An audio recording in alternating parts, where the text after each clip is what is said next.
I've just had a really wicked idea. Now, this probably is. It sounds stupid, but you know that you can get the legendary emote, the freeze tag one from pre-ordering. Mhm. Imagine if you were pretending to be freeze tagged when an enemy comes around the corner. They think they've got you. You whip out your shotgun.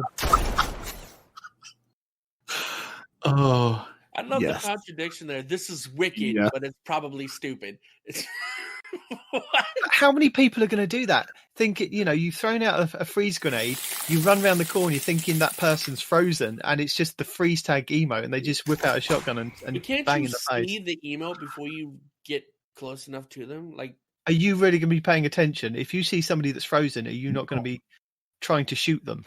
Oh, I'm absolutely going to be shooting them, but you're talking about whipping out a shotgun, dude. How close do you think they're going to get to investigate whether or not you're frozen? Depends if any melee kills. Or if they're super good with a sniper rifle. I mean, I've seen some really amazing plays. Yeah, I mean, you freeze someone and you just walk up and no-scope them, right? That's what Bungie tells us to do. Yeah. You anyway, I'm just throwing it out there for anybody to actually do. You and you just blast his ass. Oh no! You know how you could get somebody though? No, ouch! Like what you're talking about, right? You have the freeze tag emote. They chuck a frozen grenade around the corner. They think they've got you, but they missed you. But you turn on the emote, making them think they got you as they come around the corner. Is that not what I just alluded to? Well, I mean, no, it's totally different because he said it this time. Oh, okay. I don't remember what you were saying. I was too busy laughing at the whole. This is going to be epic, but it's stupid. Like, so you didn't listen to a word I said. You just listened on to part of the it. freeze tag emote. Yeah, I came back in the freeze tag emote thing. I give up with you. I just give up with you. He did the classic dad. Didn't listen to what you said, but all of a sudden had a great idea. That's the exact thing you just said that he's now claiming credit for. Thanks, Dad. Look, I didn't mean it. It's not intentional, man. Welcome to Two Titans and a Hunter, a Destiny 2 podcast. A show where we discuss tips, tricks, and tools to help all Guardians succeed and enjoy playing more. So, what makes us different, you may ask? Well, we're not streamers or YouTubers. We just have a passion for Destiny and are dedicated to keeping Guardians informed and up to date with all the latest Destiny 2 news and information and opinions. We encourage your questions and feedback. You can contact us either by email at twotitansandahunter@hotmail.com or on Twitter at twotitans_hunter. Now, on with the show. So maybe we should start off with introducing ourselves, as we do every week. You guys can go first this week.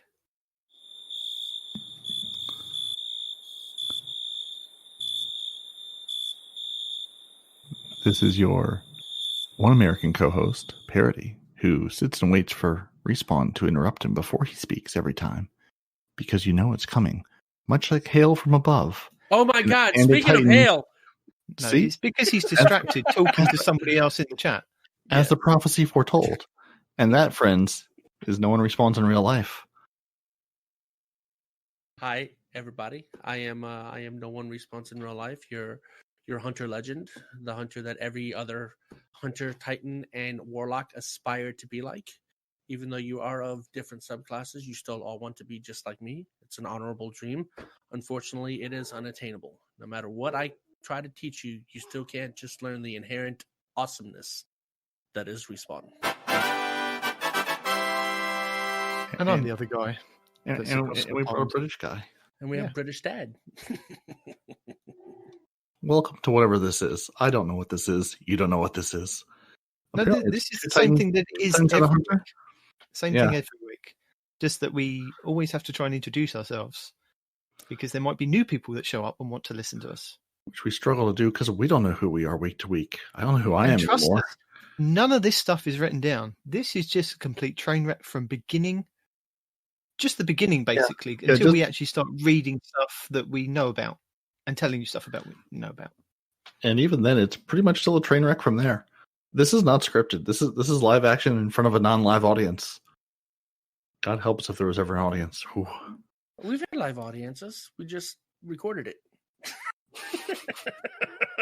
No, we have guests that you invite to come on that just I don't interrupt always us. invite them. First of all, No, we've they- had people like the Guardian Down and the Guardian Hub and a bunch of other people, right, that have come in, and I didn't necessarily invite them. You set that up, right? And they were live. So should we kick off the show as we do every week with what is happening next week in Destiny? We don't kick off the show by 45 minutes of rambling. I thought that's what we're here for. So, yeah. Well, I feel like we've rambled, we've plotted, we've planned, we've... No, that figured out how rambling microphones is work. going to be taken out of the beginning and then put in somewhere in the show that it actually makes sense. Because it was Destiny talk. But I was told that people love skits and rambles in front of podcasts, and they really enjoy if we spend 45 minutes getting to the meat of the topic. Guys, hold No, on. that's not Before we us. start rambling, stand by. We have an emergency. I will sit by. I refuse to stand by. Stand by. You sit by. I will sit by. I might even recline by while being fanned by a nice fern leaf as the warm Mediterranean breezes wash over me. So next week in Destiny, it's your final week of Solstice of Heroes. We have an emergency. Why I does have he have started to my talk? podcast, and I have a baby here Have that has dropped a gas bomb. And by gas bomb, I mean his diaper is overloading. Just change So- him then. Why are you making a fuss? see if we server mute him, then none of us can hear him anymore.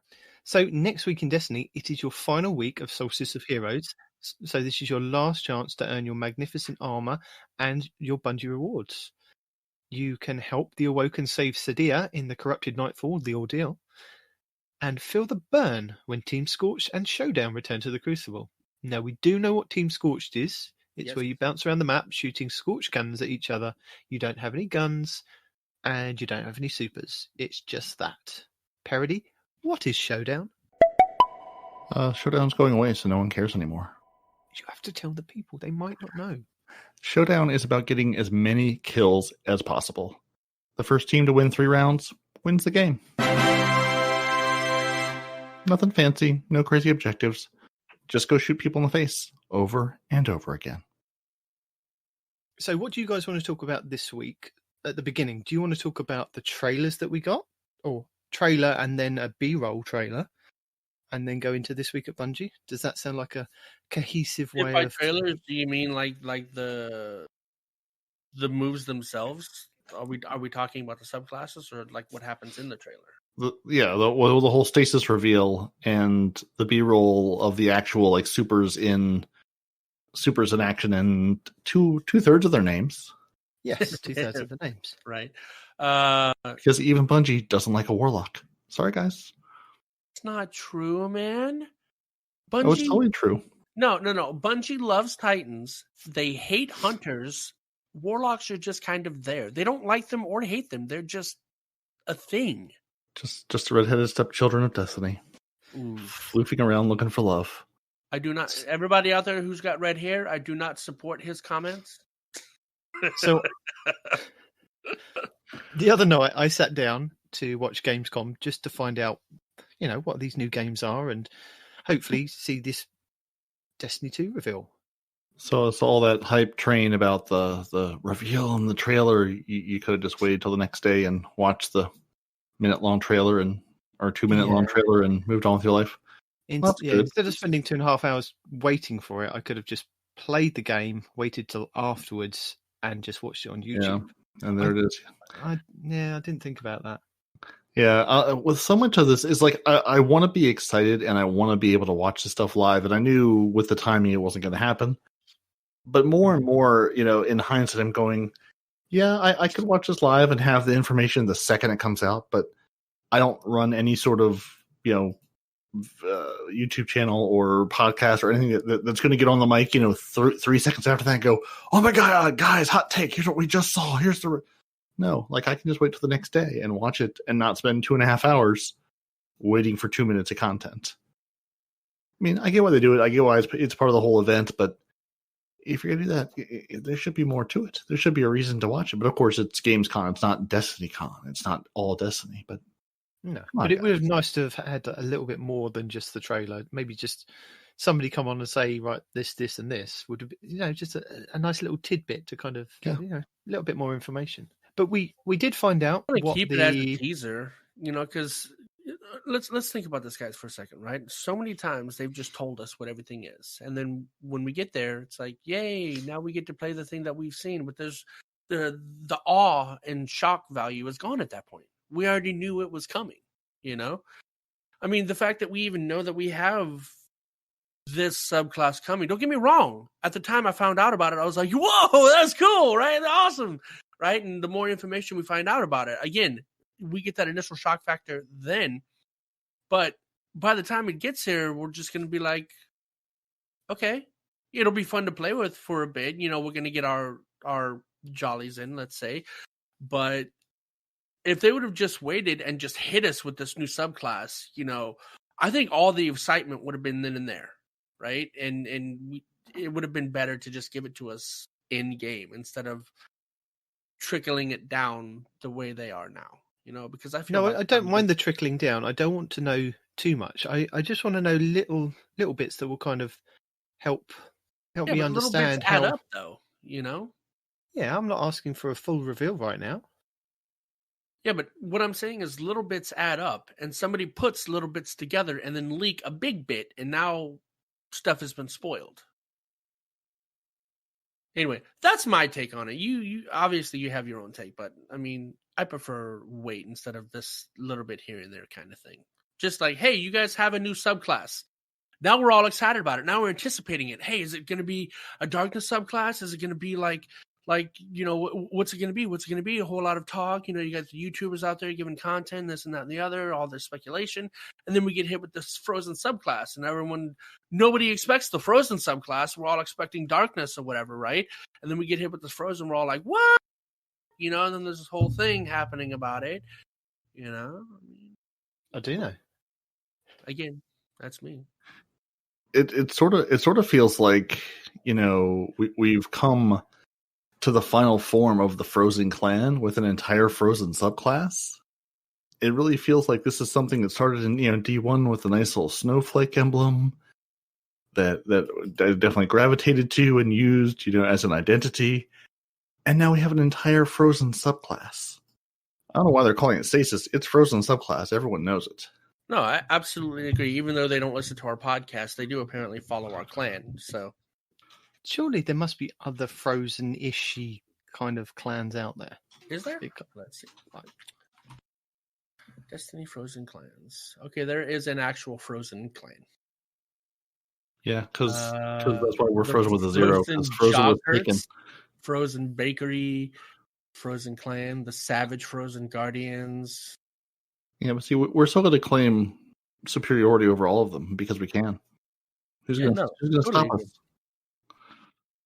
It's I really just wonder, since you've given us basically platforming, sort of like built platforming sort of into the game now. Because if I can make an ice wall on something, what is the new raid going to look like? What might some of these new areas in Europa look like? You know, are they gonna lean into this, and are we going to have? I want to know: are we going to have this day one? Or is it going to be a quest to go unlock these over time, where the streamers will have them all day one because they will be able to grind it all out? But do I have to unlock, you know, my first Stasis class? And if we're going to see the reworked subclasses with the customizability in them, am I going to have, you know, if I unlock Stasis, do I get all of Stasis? You know, is it going to have 3 or 4 different nodes? Do I have to sort of unlock the node like, you know, Final Fantasy or Borderlands style, like, okay, you've unlocked, you know, the Stasis top tree. Now you can work on unlocking parts of that. Or like we did in Destiny 1, you had to unlock it piece by piece. Right? Yeah, exactly. Like, actually, we did that in this game too. No, stop. We had to do that in this game too. Unlock it piece by piece. Yeah, so I'm curious to see how they're going to do this, since this is supposed to be a different, you know, more customizable subclass, not just, you know, pick one of 3 options. So what's that going to really look like? Well, Parody, I'm so glad that you have asked that question, and I can give you half an answer by telling you that you can learn more on the Warlock on September 1st, the Titan on September 3rd, and the Hunter on September 8th. Now, I'm not going to tell you where these things are that you're going to be able to learn. They're just going to be there. Just look up into the sky and you'll see, this giant icy cloud just descend upon you, and then the warlock will come down and bring you this knowledge from above. No, it's just gonna hit you like a light. Have you ever seen that movie Phenomenon, where he just looks up in the sky and gets hit with a light, and now he's got powers? Yeah. Are you familiar with like hail? It's going to hail all of a sudden, and then you'll have destiny knowledge of stasis. Yeah, ice rock hit me in the head. Now I see everything. But we did find out what the subclasses are going to be called. So you've got the Hunter Revenant, the Titan Behemoth, and the Warlock Shadebinder. Or Shadebender, according to some folks. Yeah, I don't understand that because it's written down on the reveal trailer as Shadebinder. It's on This Week at Bungie as Shadebinder. But yeah, I've heard it called Shadebender. It's even on the screen as he says Bender as well. How do you say binder in England? Is it Binder, depending on the area that you live in? No. Huh? Shadebinder. No? It's a binder. It could just be an accent, Shadebinder. It could be like, I don't know, maybe a Scottish thing, Irish, It sounds like Shadebinder's ambition there, buddy. And from the B-roll trailer that was found on the Bungie website, we do know 2 of the supers' names. They are, for the Hunter, Silence and Squall, and for the Titan, Glacial Quake, which is quite exciting. We don't know what the Warlock is, as Parody alluded to. They just don't want to tell us about that. And something else that was quite interesting that was pointed out on the Houndish video was that the Orbs of Light are now called Orbs of Power. So, makes sense. They are just powerful orbs for light and dark, I guess. They're not going to be, if you use dark orbs or a dark subclass, you generate dark orbs, and a light subclass, you create light orbs. It's just one set of orbs. Speaking of the trailer, are we just going to glance over the fact that the Stranger's weapon is coming back? It's been confirmed. It's been pre-ordered. Yeah, it's a pre-order bonus. I knew that. Good. Glad you know that. But okay, I know you guys are excited about this. I know you are, as far as the Titan Super goes. But I got to tell you, in PvP, I'm not excited about basically, a roaming Titan as usual, right? Because they're all roaming Titans that now can hit the ground and multiple cracking ice walls come out to hit people, and he can do this multiple times. So it's almost like the Titan Super from D1, where you could set the directionality of your Fist of Panic and send it out forward, except you can do it now more than once. I saw this, and that was my first thought. I saw it going out 3 different directions towards Guardians with one slam. It's not just one going off of one Guardian. It's one slam that turned into like 3 tracking freaking. Are they tracking, or are they just going out in 3 different angles? From the video, it looked like it was tracking. I don't necessarily know, but it I looked like don't know. Like it just. Again, I watched that animation. I was just seeing Destiny 1 Titan Fist of Havoc all over again. Because you could have it sort of like leave that pool of electricity, or send it out, sort of like forward, like where you hit the ground, it would go out forward ahead of you. Yeah. I was just seeing that all over again, only with ice this time. Because my brain just looks for those patterns of what animation did they ever use? Where have we seen this before? And from what I saw, at the very least, the Warlock, I can't tell if the Warlock is a one and done like a Nova Bomb, or if he can roam around and do it multiple times. Right? So what's up with that? Could you guys tell? No, because no one looks at the Warlock. Sorry, no one's interested in the Warlock. So jacked up. But I think it was interesting because I think Fallout had the same impression of the Hunter Super. Because like from the trailer, it looked one way, like and then when you look at the B-roll, it's like, oh yeah, Because I think it's going to be it's the shadow shot with ice knives, where you, instead of shooting multiple shadow shot balls in a place, you can throw 2 ice knives sort of in a place, and then that whole area just erupts and explodes. And I was about to say fire, but in ice. And I'm not a fan of that, right? I mean, I'm so sick and tired of the one and done supers for the warlocks and the hunters, where you got these roaming titans that can kill entire teams twice by the time his super is done. You know, it's ridiculous. It's unbalanced. You have enough roaming supers of your own. It's balanced for what it is. I don't understand what your issue is. It's because it's on a subclass that you don't really like. I think that's what it is. Yeah, you have all the roaming supers. All of them. Do we? You have the roaming super that's invisible. You have the roaming super with a staff that's invincible. You have the roaming super with the gun of great destruction. It doesn't last that long, though. And the more you fire it, the shorter it lasts. It's not my fault that you can't keep it up. No, it's Bungie's. No, but seriously, you have loads of roaming super. You can't tell me the hunters without roaming supers we have exactly 3.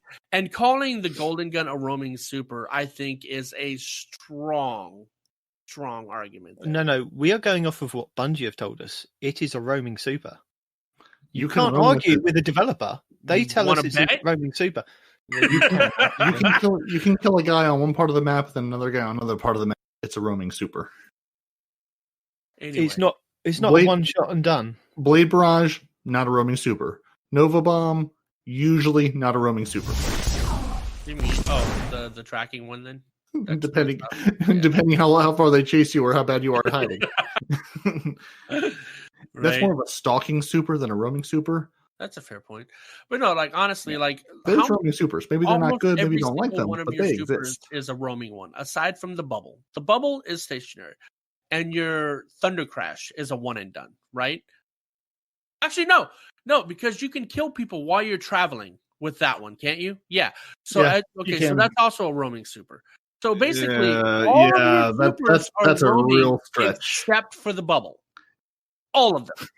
But the point is like all of your supers as a Titan are roaming, except the bubble, dude. We don't like to stay put. We have to defend the city. You can't defend the city from one spot. Excuse me, you don't like to stay put?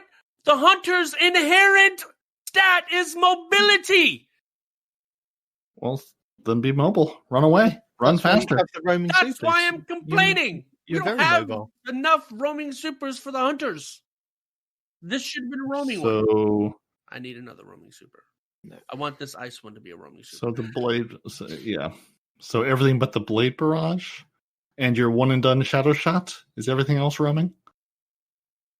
Nothing. Am I missing anything? No, we have. You can roam with that multiple shot Shadow Shot. You can't roam. You can say because of the time. You can. If you're quick enough, you can't run across like say the entire world, but you can go from A to B or B to A in a PvP map and throw that Shadow Shot down if it's wide open enough. You can do some roaming with it. Yeah, you can't walk around the map for an hour, no, but you can kill someone in one area, move to a different entire area, and kill more people with it. All right. You can clear this argument and then change it to all of our roaming supers except for the double-bladed one are all precision-based. Oh God! Well, What is this discussion even about? Is this discussion anything to do with the new stuff? No, you're bitching about the old stuff. Just slam the ground and people die. You're moaning about the old stuff. It makes no sense. No, because the new super doesn't do that. I get two. According to what we've seen, I get 2 throwable things. Okay, one of them it looks like makes a dome where people freeze, and then the other one looks like it detonates people in said dome. So it's not even like a one or the other kind of thing. It looks like I have to hit the same area with both. I don't think that's it. I think once you finish casting the super, anything in that area explodes. I think it's an area of effect detonation, basically. If we're watching the video, right? Again, this is hearsay just from the video. It looked like the hunter threw the one frozen area, and then threw the other one, bounced off the wall into that bubble where they detonated. That's what it looked like. Are you talking about the PvP one or the PvE one? Because there's two different times they use it. Talking about the PvP. Yeah, so you have an area that's frozen, and then you detonate that whole area. With the other one. So it looks like I have to use both weapons at the same one. Now, don't get me wrong. Being able to use one to freeze an area in itself is kind of dope, right? It's basically a better tether. But having to use the other one to detonate said area is where, if it is true, I would have an issue. Now, if I could throw one, freeze an area, throw another, freeze an area, that'd be way better. But if I have to use one to freeze an area and then the other to detonate said area, I'm not sure I would like that. I'd have to Look, test it to play. at the end of the day, what we get subclass and super-wise is going to be fantastic for opening up the game in many, many new ways. Agreed. And how many times have Bungie gone back to the drawing board with their supers, with their subclasses, and completely changed them? We've seen this with how they've reworked the top tree Dawnblade. They've reworked everything. Just exactly. They've Okay. reworked everything. Exactly. They've reworked everything, and some of that is based on feedback. So you're going to have to just play with what you get to start off with. And it may be the best thing in the world. You may not want them to change it, like you didn't want them to change Spectral Blade. But now you don't mind the Spectral Blade sometimes. To use But it. you know I've what I always mean. been a tether blade barrage kind of guy. Yeah. Yeah. So I know you said something about the stasis field, Mm-hmm. which is what the big dome is.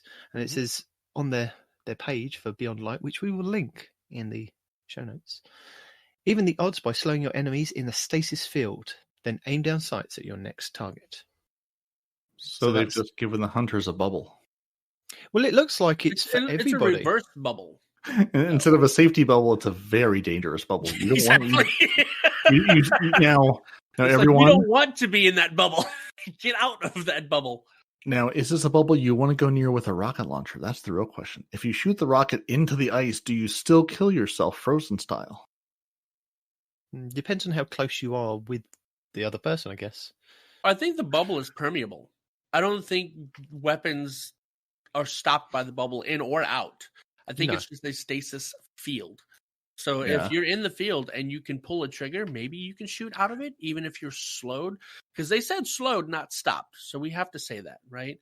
So if you're slowed, you can possibly still pull that trigger, right? But my concern is if I can slow you and take my time killing everybody in there, right? But then the next point on the website says freeze. A frozen foe is a conquered foe. Control the battle by immunizing enemies in a solid stasis. So basically freezing them where they are. I'm guessing there's going to be a time limit, so you may not have to worry about that. It's a bit like the tether. If you stand that still long enough or crouch long enough, nobody else will find you and get out of that tether quickly.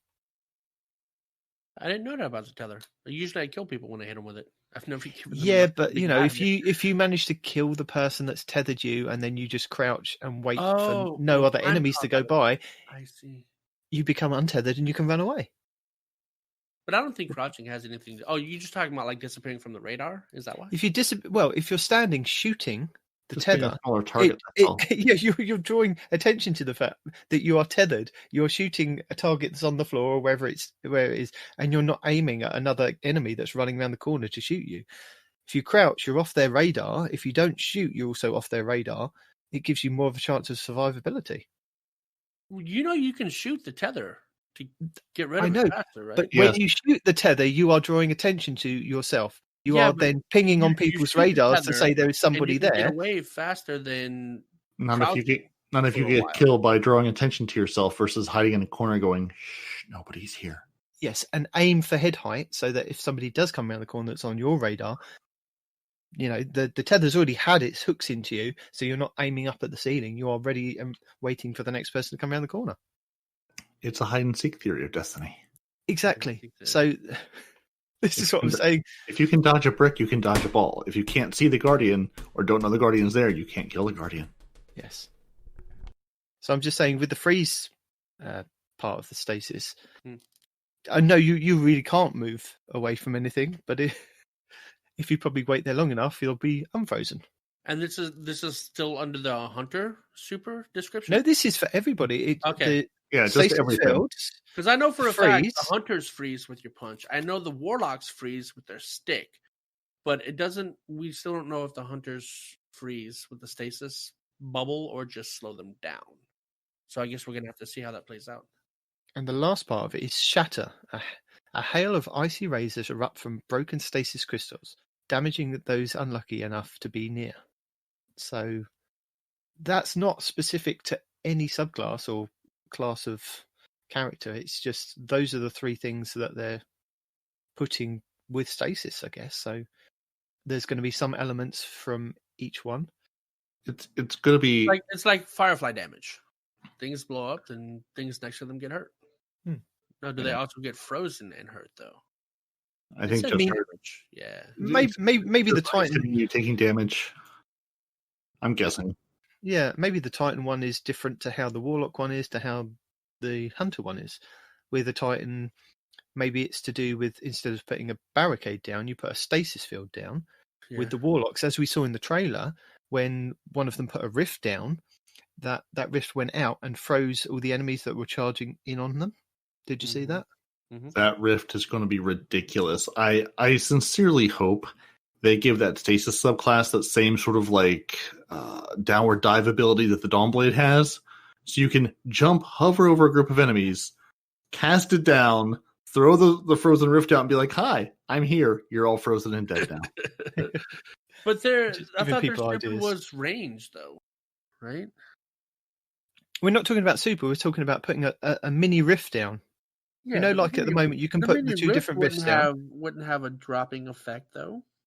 I'm saying I would like it to because you can do that. There's that dive with the Dawnblade with the Warlock. I don't remember what it's called, but when you basically hold down B, you can sort of dive down to the ground. I would love to see that, paired with the ability to put the rift down, or do that and then throw your rift down real quick on stasis. Just me dreaming. That's all. And it's funny that you were mentioning about the different subclasses and maybe going off and having to do a quest to unlock them.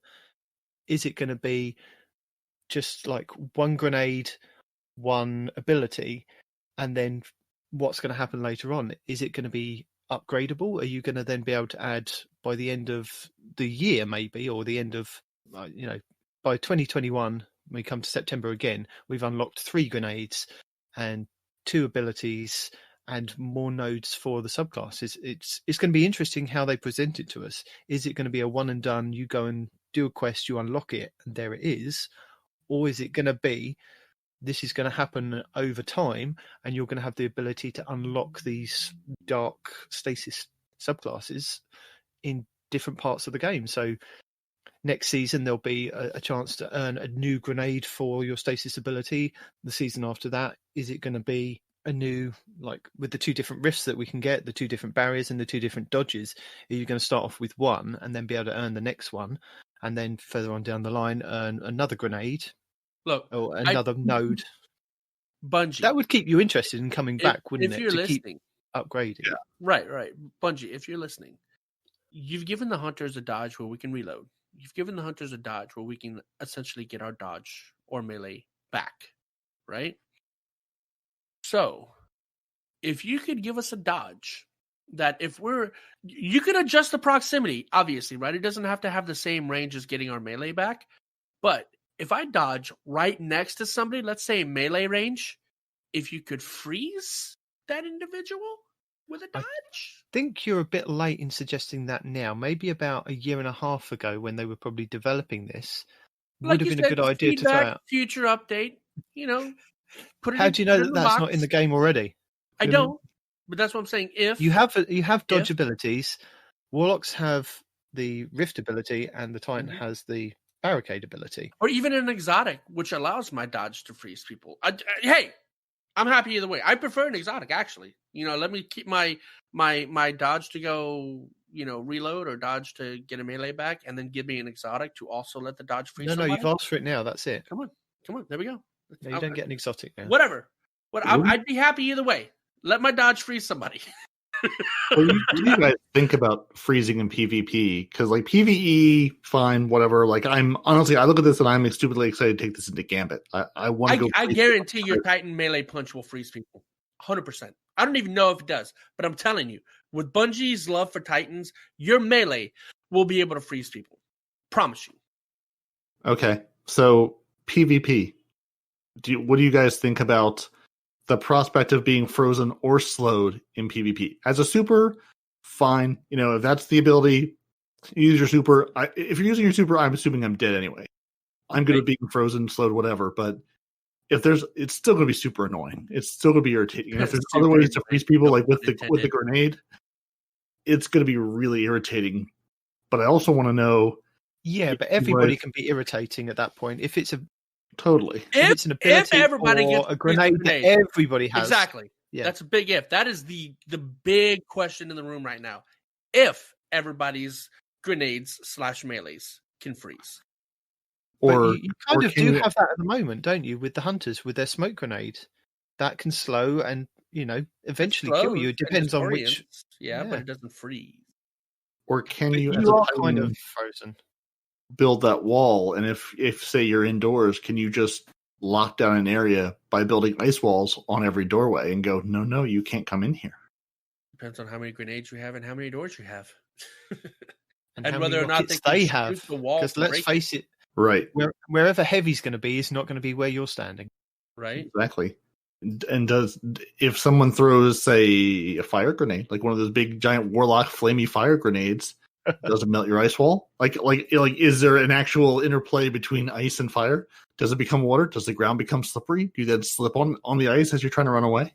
And we keep calling it ice, right? We keep calling it ice because visually speaking, it looks like ice, but technically it's stasis, right? They can call it stasis all they want, but you've given the hunter ice knives, the warlock an ice staff, and you've covered the Titan's arms in 2 giant Hulk ice fists. It's an ice subclass. I'd just like to point you to this point in their notes. A hail of icy razors erupt from broken stasis crystals. Icy razors. They're saying it's ice. They're saying it's frozen stuff. Yeah, it's ice. It's ice. I can see it stasis, but it's an ice subclass.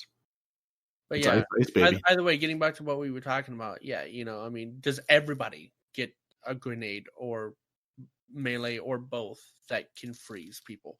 In PvP, it's going to be a nightmare. I'm not even going to lie. If PvP is bad now, that's going to make it worse. No, but at the end of the day, when you think about it, when there is a new meta that comes in, or even when we had the new subclasses in Destiny 1, everybody wanted to use them, and it got spammed so much, and they didn't change the subclasses because I think they wanted the meta to kind of settle down before they decided to go into it and see if something was overpowered. And I think this is going to happen with stasis, to be honest. We're going to have a good month, maybe 2 months of stasis being the new hotness, and there'll be people that are moaning constantly, and we'll probably be there moaning as well, saying this is too overpowered.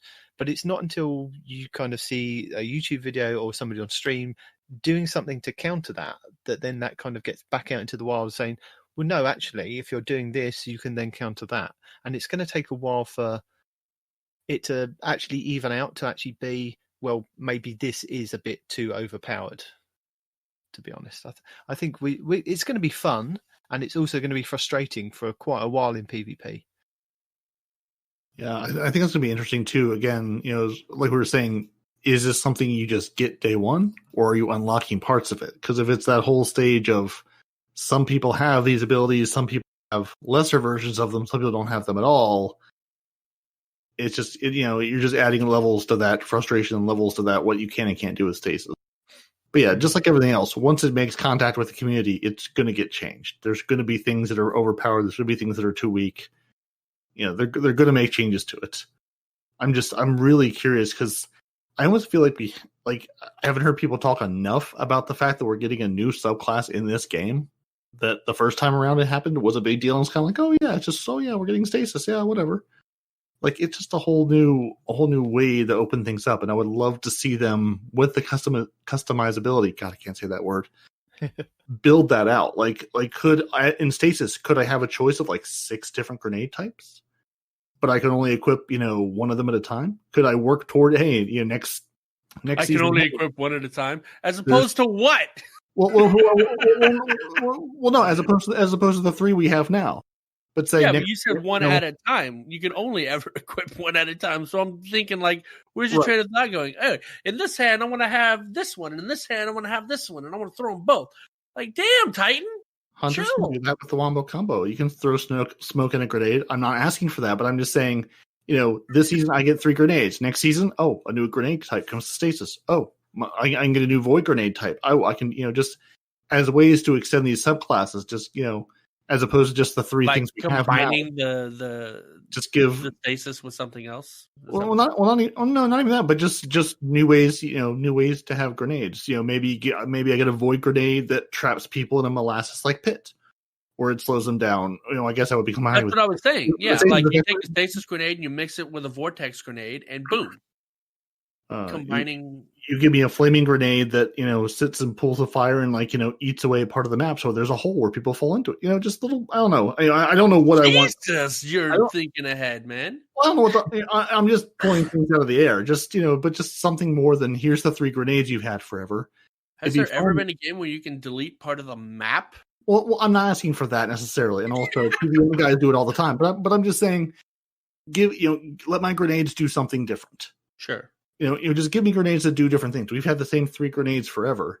It'd be really cool when this drops and all of a sudden, you have a 4th grenade type available. Oh, you have this, it doesn't have to be grenades, just little bits of your existing subclass as they extend it out and give you more customizability. Let me unlock new things. It'll give me more little things to work toward each season. Or, tell me about them. Don't tell me about them. Oh, hey, I have a new grenade slot here. Oh, hey, there's a new slot on this armor that's not for, light power things or the mods we have now, but it's something else that I can get, or have armor that works. If you get a full set of the armor, have it actually do something. Have it unlock a perk, or sort of like the Gambit armor that gave you stuff for Gambit. Oh, if you get a full set of this Iron Banner armor, it will do something in Iron Banner. Or if you get a full set of this armor for Europa, it gives you 10% resistance on your whatever. Just actually build out some of these RPG elements. And I'm hoping that's what we're moving toward with this removal of the content for them to rework and the new content coming in. We're gonna, because they've said we want this to be more of an RPG. Well, give me those pieces, give me those building blocks to play with. Having 3 cookie cutters isn't really cutting it.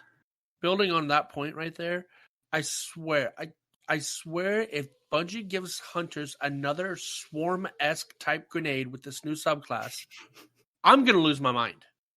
I'm actually going to lose my mind. And you will see... No, you've got shurikens. You've got frozen shurikens. You're fine. Yeah. Calm yourself now. No. I know we have frozen shurikens in addition to. I don't want any more swarm grenades. I think that's what you're getting. Swarm grenades, each one of those little mites has a chance to freeze a target. That would be the only exception. But if you give me another swarm grenade, I'm going to lose my mind. Okay. So you're saying you'd like to see the hunters get, like a big grenade of fire, or a nice grenade that comes into a line that, maybe in addition to your subclasses going forward, build out your grenade options of ones you don't have already. Well, we have a wall, like line-esque type grenade. That we do have. We have Void Wall, right? It doesn't track as well as your solar pulsing thing does, right? Which is kind of unfortunate. But we do have a line-esque type grenade. We also have a vortex-esque type grenade. Well, then what are you complaining about? You're good. I just hate the swarm grenades. Because the vortex is only on one subclass, right? It's only on our void subclass. We don't get vortex for the arc or the freaking solar, right? We get swarm grenades and trip vortex. Mines, So it'd be cool if you could, unlock a vortex grenade on different subclasses going forward. Yeah, exactly. Bungie. I was building onto your point. Customizability there, guys. So did you guys see the Paul Tassi article and the Destiny 3 video that Aztecross put out this week? Destiny 3 Aztecross, yes. Paul Tassi, no. Okay. It was basically him saying, look at this Aztecross video. Yes. So therefore, you've seen it. Yes. I did appreciate Aztecross's hope this is not NDA'd. I'm like, maybe check that before you throw that out to people. He did, yeah. I was like, Aztecross, dude. It's like, I hope this is an NDA still. I'm like, you might want to just double check that there, bud. Just a thought. But forgive me now if he doesn't make the point in that one, because I've seen this everywhere else this week, and it almost didn't even occur to me. Like, as we've talked about this the last 2 weeks, are people thinking that when stuff goes into the vault, it's gone forever? Like, they're just deleting that code? Because from the moment they said Destiny Content Vault, my initial thought was it's like the Disney Vault. You take it away for a while. At some point, you bring it back to us. Yeah, like, I guess people were thinking that. Yeah, I guess maybe it's these young kids who don't know about the Disney Content Vault getting their VHSs out when it comes Christmas time. But I guess people were thinking they're just deleting Titan. They're like, oh, here's a Titan planet, gone. Here's Nessus. Oh, we'll just delete on that code. Leviathan. Oh, who needs that? Gone. It's like no. They're not deleting this work. Just like the Destiny 1 code, it's still there. It exists. Volta class is coming. Like they're not taking it away forever. It's a short time to rework it and honestly make this unwieldy game built on. What are we? Again, going into year 4 of this code, and I'm sure some of this code runs on. Is underpinned by Destiny 1 code that came out in the year. So 2013, 14. Thank you. I was drawing a blank. So yeah, I mean, this is old. This is old stuff. So I'm happy to see them taking this away to rework it and come back. So yeah, if you're thinking that this stuff is gone forever, it's not gone forever. They're going to take it away. They're going to rework it, and they're going to bring it back to us at some point. Either running the new engine is going to run, fixing bugs in it, or just making it less unwieldy to patch and less unwieldy to maintain, and making it better for them to keep this game up and running properly, so they can spend less time fixing bugs and dealing with ancient code bases and more time building the game we want to play. Well, I think that's the thing, isn't it? Paul Tassi touches on it. The common theory about Destiny Content Vault was that Bungie was mainly doing this to start saving space, as the game was simply getting too big for them, the hard drive's perspective. But that's what they told us, the reason why it was being shelved for that point, because they couldn't keep adding to the game. And I think what Aztecross was saying in his video is that they had an 8-hour meeting with content creators and Luke Smith. And this was last fall. And they were talking about the Content Vault and the potential of Destiny 3. But then they've kind of gone with Beyond Light. And you've got to think about this logically. If they are taking more than half the game away and we are getting a couple of bits back with the code that they had previously, and I believe it was built on the Destiny 1 kind of code, wasn't it? If am I right about it? Well, I mean, it had to have been. I mean, if you've already built a system, a character system, a jumping system, a basic gunplay system, like you're not scrapping all of those and starting fresh in D2. Like there's absolutely parts of Destiny 1 in Destiny 2, without a doubt. I'm not saying it's the same code. Those systems exist in both places for sure. The problem that they had with Destiny 1 was that they couldn't single out a specific gun, could they? There was issues where if they touched one gun, it would then break several other different things. So when it came to Destiny 2, they built it in a different way, but it still seems to be some things are tied to Lesto to other things and have a knock-on effect. And right. Yeah. And that's like when they're doing all their balancing of the weapons, they couldn't just say, let's tweak the Telesto, let's tweak the Merciless. We had to tweak fusion rifles. We had to tweak sniper rifles, or at least entire classes of sniper rifle. Well, Aztecross said that Luke Smith explained to the group that the idea that Destiny was full of so many bugs and so hard to develop for, because it essentially needed to be rebuilt. And the purpose of the Content Vault isn't just about saving space on your hard drive. If these planets and activities are being rotated out of the game in order to rebuild in a way that suggests a new processor or a new engine. So I'm not very versed. The new Xbox and the new generation of PCs that are all coming out, maybe, perhaps, could be. Yeah, but I'm not really versed in what this actually means. So what, as you guys work in kind of that industry, what would a new processor or new engine mean for Destiny? What are they talking about? A lot. I mean, let's say, for example, this one engine uses triangle polygons, where this engine uses square polygons, right? That changes the whole look and feel of a game. You know what I'm saying? There could be another engine that uses... So there's no such thing as a curved line in graphics, right? No, I know that. Yeah. Okay. You make these curved lines by a bunch of tiny little squares or a bunch of tiny little triangles to make up that shape, right? Mm-hmm. That's how that works. Well, depending on the shape, it's more or less taxing on processor, RAM, memory, all kinds of stuff, right? And a new engine coming out could be something as simple as a polygon shape change. Could be how they use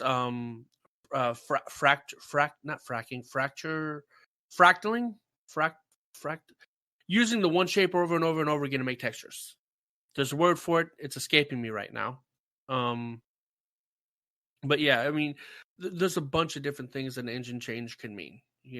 It could streamline how things are done. It could completely change the game, right? So, as far as an engine, like look at the Destiny engine, right? Look at the engine used for Quake 4, for example. You see how those games look totally separate and they play two different ways? That's because of the engines that they're built on, right? So the engine means everything from gameplay to graphics to how taxing it is on your system. So is it just as simple as if they've got a new engine or an updated engine ready to go, and they've built the half of Destiny that is still going to survive on that engine, plus the Cosmodrome, plus Europa, and that is ready to go, say, in November, is it just going to be as easy as we turn on our PCs, Xboxes, PlayStations, and download a new version of the current game that we're playing with all the new stuff, and it just works on the engine, but the engine's on their side? Or is it something that the consoles need to kind of do? It's kind of both. It's hard to explain. An engine is on the game side, but your hardware has to be able to process the engine. Okay. Right. So if it's ready to go, if it's ready to go from the Bungie end, is it then ready to go? We just download the game and then we go, and it's a new engine or an updated engine? Yes, it would have to be. If Bungie's created it on their end, Bungie would have had to have created it with compatibility in mind. So yes. Now this also being said, one of the other things, and I can't remember if it was this video. I watched so many things in the last day. Talking about leaving the old consoles behind. And again, as I was just going to give the example of, or not the, talking about new engines and stuff, just compatibility. Like I worked just as an example, I've been working with a system this week that can't process special characters. So if you have, in my example, if you have someone trying to join an event with a hyphenated name or with umlauts or any sort of special character in their name, this system freaks out and goes, I don't know what to do with this, and just spits out gobbledygook. Okay. Because it's a 10-year-old system that can't handle special characters. So, not that, not to say to draw a direct one-to-one comparison to Destiny, but, there's lots of capabilities that we've had in the last 5 years that the system built, the system and this engine, God, my brain just went there for a second. This engine, it's not going to support things 8 years ago that existed today. It's not going to support the things from 5 years ago. There's things I'm sure Bungie would love to be able to do that they can't do because the engine they built this game on currently cannot do them. Yeah. And there's other things, the way it handles memory, you can do more things you have with the memory available. You can access more memory, which just gives you more ability to run things and make your game prettier and improve things. There's just more space to play with in that sandbox. Yeah, and not only that, it could be something completely that you don't know about, like a sorting algorithm, for example, right? It might be a more efficient sorting algorithm, that makes the game process better, that makes your inventory more seamless, right? That allows for more space. Maybe that could be a thing, right? They come up with a new sorting algorithm and it makes it so that they can both increase and decrease vault size as you play. Please don't tease me. I'm just saying it's a possibility. Yeah. And basically, at the end of the day, and it's also, you're also getting rid of, sort of with a rewrite of this scale, you're also getting rid of the last, in Destiny 2, 4 years of hacks and kludges and patches and, oh God, how do we fix this thing? All these things they've had to do, and that house of cards they built on top all of that. They can throw all that out and say, okay, we're doing this properly, we're doing this right. That being said, Watch will have a couple of old bugs come back to the game. I was going to say, don't you give me hope, Perry. No, I'm saying, day one, there's going to be some undocumented piece of code somewhere. Why do we have this here? Oh, no one knows. That guy's gone. He left 6 months ago. That was the 3 lines of code that kept Telesto from absolutely taking over the Crucible and just imploding the entire game world. So, we might see a reversion of some of these weird bugs that we saw patched before, just because for whatever reason that patch got missed, or it relied on 6 other things that were gone, or whatever. But at the end of the day, we have a game, we have a smaller game, a newer game, and a game that Bungie can more easily patch and update and build upon for the future. They're no longer having to say, we have to take this aging, this 1950s car that we're trying to keep running, we're trying to find parts for. Now we can say, okay, let me get my 2020 car. It's fast, it's new, it's fancy, it's well supported. We've got parts for it. We can improve this, as opposed to spending all of our time trying to keep the old busted car working. Now we can soup up our new sports car and make that better and more fun to play with. Yeah. And it kind of makes sense, doesn't it? We're kind of moving into a new console generation with upgraded Xboxes and PlayStations. And we've all been there on the original Xboxes X or just the original Xbox One and probably the PlayStation original, when you're playing an escalation protocol and all the frames just suddenly disappear. Oh, yeah. It makes so much sense for them to either upgrade or give us a new engine to go forward, because if you think about it, with the amount of information that's going to be on the page with all these different stasis abilities and different shards of ice, as they've put it, that is probably in the same realms as trying to defeat all those hive on escalation protocol. When Witherhoard was prevalent and everybody had that, and the amount of frame rate drops that you had even in Crucible, wasn't that? Was prevalent, buddy? It was brutal. It's still brutal to play Destiny 2 on an original Xbox One, because you get a couple of supers going with some Witherhoard effects. You can see the graphics going, there's too much going on. I don't know what to do with myself. You're dead. Sorry. We don't know what killed you, but you're dead.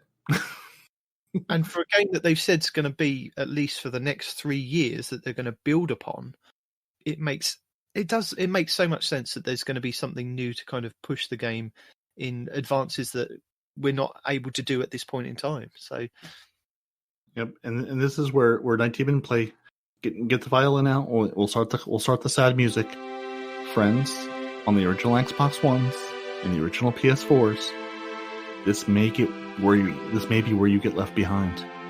Yes, Rise of Iron left our Xbox 360s and our old PS3s behind. So this may be the time. I'm not saying it's going to happen, friends. This may be the time where your old consoles, it's time to say goodbye from the world of Destiny and we're all playing something else. This might be where they get left behind because,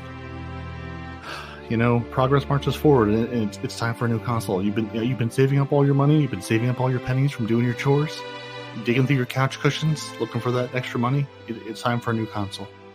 It's time to upgrade that PC. Saying that, if it's a new engine on Bungie's part, will that not kind of alleviate some of the pressure even for the next year if people are still on the original OG Xbox Ones and PlayStation 4s? Will that not help? It all depends how they choose to approach it, because there's certain things that you're limited by the hardware on the old consoles. It's like working with a PC with 32 gigs of RAM and a PC with 8 gigs of RAM. There's a lot you can do with that 32 gigs of RAM at one time. There's particle effects and ice you can throw into there. There's a lot of graphics processing you can do and game. To make a long answer short, they are probably going to get left behind because these new games are going to be built with the new, with the power of the new systems in mind, right? Because as a game developer, you want your game to look better and run better, so you're going to take advantage of the hardware at hand. So they're going to build probably for some backwards compatibility for the Xbox, One X and the PlayStation 4 or whatever, right? But they are going to be building these new things with the new consoles in mind. So the Xbox 360 versions, will it be able to play? Yeah, probably. But 360. Well, 360 definitely won't. But like original Xbox, I'm guessing Xbox One, vanilla Xbox One, probably getting left behind. One S maybe depends, because also, like we were saying, if you're not building compatibility all the way back to these old things, it gives you more room to move forward and less crap you have to support. Right. I mean, and that was the big thing, like with Vault Space. They said, we can support your old consoles, or we can give you Vault Space. We can do all these things that we just physically did not have the space to do, the processing power to do going forward. So if not now, sort of when we're getting, quote, Destiny 3, like I basically look at Beyond Light as Destiny 3. Like if not now, definitely by, I'd say probably the next season or two, we're going to drop those old consoles. Again, just depending on where the, sure they're at Bungie, they're going, here's what we can. It's like if we're going to have, like, let's say, for example, 120 frames a second, the old ones work at 30. So at some point in time, it's not even, you're going to have to if you want to make upgraded graphics and upgraded gameplay. you just physically can't keep the old things in mind anymore. No. You know? But I don't think it's going to be come September that the vanilla Xbox One is going to be flushed down the toilet. I think it's probably going to be the following September when we have the Witch Queen, and then maybe like Parody was saying, the S and the X's, maybe the following in 2022. Gradually over the years, the game will not be able to be supported on those iterations of console, and you'll have to kind of, like you do with the PC, constantly upgrade and purchase, but at a lower price than a PC, really. Yeah, and I almost wonder if maybe part of their whole pitch about, hey, we had to take all this stuff out, we had to make the game smaller. I wonder if there's some of that going, we can support your old consoles, but only if we take out, a bunch of this stuff that's there for, one reason or another. I don't know, but yeah, but I mean, there's definitely a balancing act of they don't want. Of course, how old is the original Xbox One at this point? It's 7 years coming up, isn't it? In November. Yeah. Yeah. So I mean, that's 7 years on a console. That's pretty good for. And every 4 years, technology doubles, theoretically, according to Moore's law, right? Yeah. Well, it feels like you're buying something new for a PC to keep something running. So. I just wanted to kind of point out something else that was on Reddit that Houndish pointed out in one of his videos that was earlier today from J Day Septem or Sept, and this was based on Wish You Luck, who is a notorious leaker for Destiny information, and they say with the footage shown yesterday, Wish You Luck's leaks have gained some credibility. There's still a chance he could be wrong, but he just wanted to repost what Wish You Luck had originally said a couple of weeks previous, and there's some stuff that hasn't been posted yet. So what originally Wish You Luck had said was we were getting 8 new exotic weapons. Vendor weapons will be lackluster but basic. And he said his second point was that there will be an engine change from Tiger to Vulcan, so possibly just code names, but it seems to be engine change, which is exciting as this is a leak. And I was talking to Hazel and Gator yesterday on Guardian Down, and Hazel's not convinced because he said if it was an engine change, why are they not being more vocal about it? Why are they not kind of shouting it from the rooftops? I don't know, to be honest. Maybe it's something that kind of gradually don't want to kind of scare people away with the fact if you're doing an engine change, you're doing all this stuff, maybe it's going to have ramifications like we've just discussed that would have a knock-on effect. And maybe that's why they don't want to kind of be too vocal about it. It's just going to be a positive change that this is how the game's going to look. I just tried to do a quick Google search to find out the differences between the two engines, and apparently a Triumph Tiger is an engine and a Kawasaki Vulcan is an engine. So all of these are motorcycle results. Yeah. I mean, and as far as talking about the engines, I think honestly, one of the reasons they may not be talking about it much now is who knows what that means. Like, you as Destiny player, do you know what the engine is? Do you know what it does? Do you care? As long as your game looks pretty and runs fast, do you care what it's built on? Do you understand there's an engine under there? I'm not sure. I mean, we're, 2/3 of us are fairly technical, and the other third has played video games for a million years and at least has a vague sense of how this all works. But if you're Joe Schmo, the video game player, do you really care? Like if someone says, no, new engine on the box of the latest Call of Duty, no one cares what that means. No one cares what it is. No, as a regular player, you're not going to know or care what that means. Yeah, nerds are interested, but yeah, and I think it's sort of like, even if it is a new engine, it's kind of like, I wouldn't say, hey, new engine. I'd say my game runs better. Now it supports, 90 frames a second versus 60 or whatever. Here's the thing that you as a player care about that the new engine gives you, but not, hey, here's a new engine, because no one knows what that means. Right. Unless you're upgrading your motorcycle, in which case that seems important. And the last point from the Wish You Luck leaks is that we're getting 2 exotic armor pieces per class, which is exciting, seeing as we didn't get any in this last season, did we? Which I found I was a bit upset that we didn't get anything new armor-wise. We got the new exotic weapons, but we never got any armor this season. You just would have had to put it in your vault and then take up 3 more spaces. You didn't need it. I did. He also then goes on to leaks that were previously posted. Hunters get an exotic where they can blink/teleport with their class ability. Raid armor looks insane, worth it for cosmetic value alone. Stasis Titans will be able to sacrifice its class effect for a gardening effect that would provide 60% damage resistance. Titans cannot double jump during this effect. Did you say gardening effect? Can I garden? while playing this game now? No. Hedges. I have an agent that lets me plant a beautiful plant and you water it, and make sure it's pretty. So you're saying I can't garden? No. Gardening? No. That doesn't work well with them being frozen stuff. There's going to be a new sniper to replace the Beloved. So this is the one that you can currently get from the Menagerie that everybody seems to love. Next season, and it will be called The Adored. And I think this is the one that was in the trailer that people were kind of getting hyped about. It's kind of got a purple kind of cloth draped over it. And it looks to be the same model as the Beloved and the LDR 5001, I think, from Destiny 1. So people are kind of a bit hyped about that. So this could be that weapon. And DMG says somewhere else, so I'm sure Respawn will get to it about that. Hawkmoon will return with a stacking perk.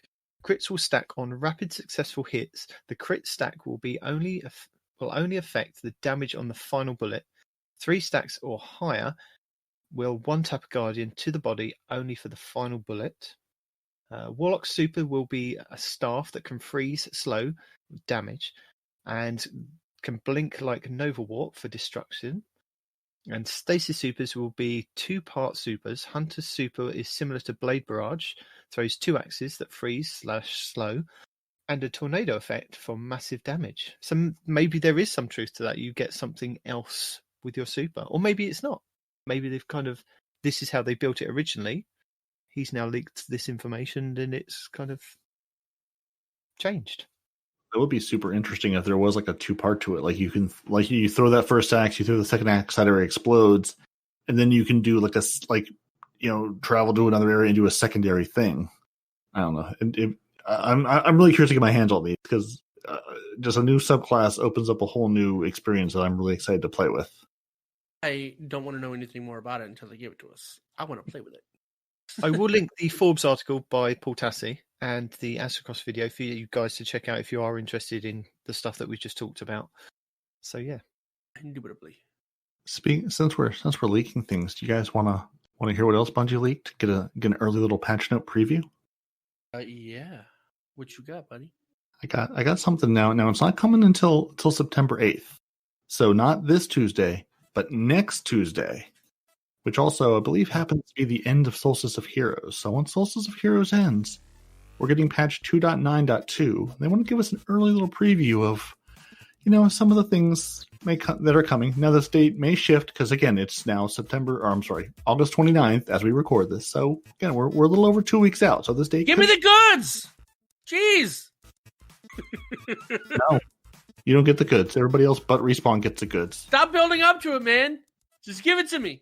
This is Bungie. We ride the hype train all day, every day. So shortly after the Solstice went live, they became aware of the issue with the Universal Armor Glow Bundle icon was not really the same as how the armor and glows actually performed in the game. So they felt the difference was too vast, so they revisited the glow intensity on these ornaments. They've enhanced the in-game appearance to match the icon as closely as possible. So I have none of these yet, so I don't know what this means. But the glow should be more glowier. Should be better. And then for you poor sleeper node hunters, they have a long, in-depth explanation. What it means is that the colors are more vibrant, because before the colors were dull compared to what we saw like in the pictures and whatnot. So now the colors are going to be more vibrant to best represent the pictures that we saw previously. Prettier glows. Everyone loves a prettier glow.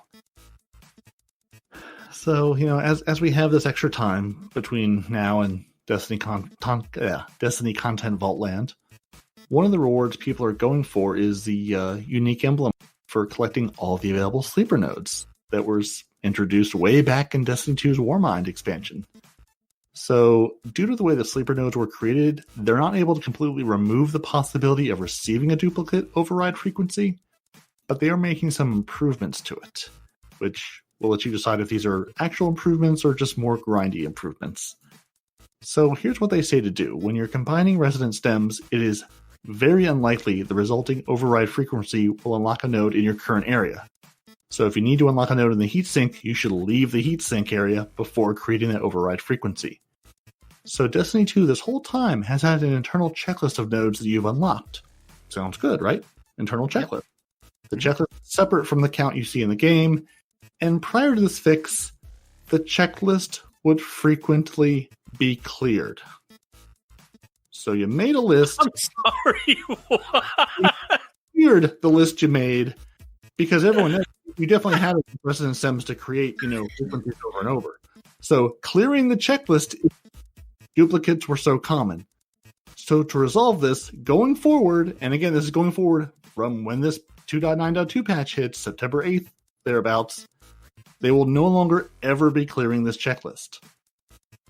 So if you've created the override frequency for a node that you've opened in the past, you should open the node again instead of deleting the frequency, which will allow the checklist to be updated to prevent future duplicates. So basically what they're saying is starting in patch 2.9.2, they will start building a list of all the frequencies you actually collect. Not the node not the override frequency you create with your resident stems. You actually have to go there, collect the frequency, then it gets added to the checklist.